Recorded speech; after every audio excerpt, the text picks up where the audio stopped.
La création de l'univers. Jusqu'à la moitié du XXe siècle, l'idée qui prévalait était que l'univers est infini, qu'il a existé depuis toujours et qu'il ne cesserait jamais d'exister. D'après cette théorie, connue comme étant le modèle de l'univers statique, l'univers n'a ni début ni fin.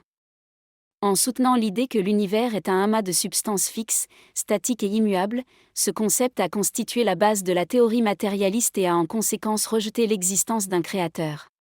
Cependant, avec les progrès scientifiques et technologiques du XXe siècle, le modèle de l'univers statique a été totalement écarté. Avant de continuer, j'ai une annonce spéciale à partager avec vous. Vous avez toujours rêvé d'apprendre l'alphabet arabe, mais vous ne savez pas par où commencer ? Que la paix soit avec vous. Je suis Fatima, l'assistante virtuelle de Muslim BG, et je vous invite à rejoindre la Madrasa digitale, où vous apprendrez l'alphabet arabe en seulement 14 jours. Grâce à une méthode simple et efficace, vous serez guidé pas à pas. Chaque jour, vous découvrirez de nouvelles lettres, avec des exercices pratiques pour renforcer votre apprentissage. Témoignage d'une sœur qui a rejoint la madrasa il y a à peine quelques jours, je n'aurais jamais pensé pouvoir apprendre aussi vite. En seulement 5 jours, je maîtrise déjà comment les lettres de l'alphabet arabe s'écrivent au début, au milieu et à la fin du mot. C'est incroyable! Inscrivez-vous dès aujourd'hui et commencez votre voyage linguistique. En 14 jours, vous lirez et écrirez en arabe avec confiance. Ne manquez pas cette opportunité. Profitez de 50% de réduction avec le code promo Palestine. Cliquez sur le lien dans la description pour vous inscrire et commencer votre apprentissage de l'alphabet arabe dès maintenant. 14 jours pour maîtriser l'alphabet arabe. C'est possible avec notre madrasa digitale. Merci d'avoir écouté. Maintenant, revenons à notre sujet principal. Nous sommes maintenant au XXIe siècle et une nouvelle aube se lève.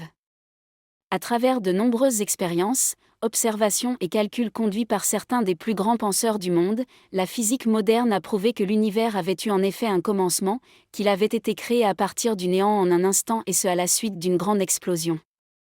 En outre, il a été établi que l'univers n'est ni fixe ni statique, comme les matérialistes s'entêtent à l'affirmer.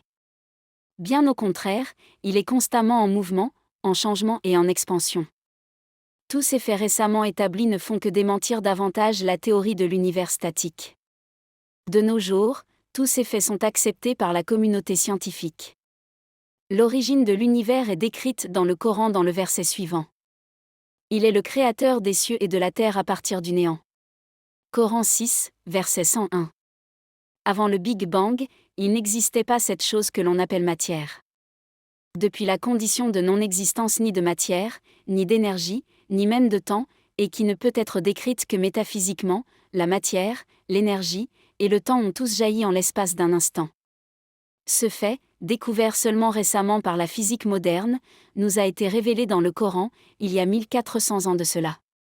Cette information est en accord total avec les découvertes scientifiques contemporaines.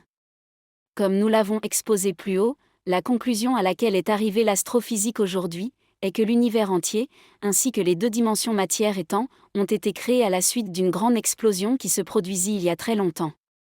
Cet événement, connu sous le nom de Big Bang, est le catalyseur de la création de l'univers à partir du néant. Cette explosion, et toute la communauté scientifique s'accorde à le dire, a émané d'un seul point, il y a 15 milliards d'années. Les sondes sensibles à bord du satellite COBE, lancé par la NASA en 1992, ont capturé des restes probants du Big Bang. Cette découverte servit de preuve pour attester de la véracité du Big Bang, phénomène scientifique expliquant la création de l'univers à partir du néant.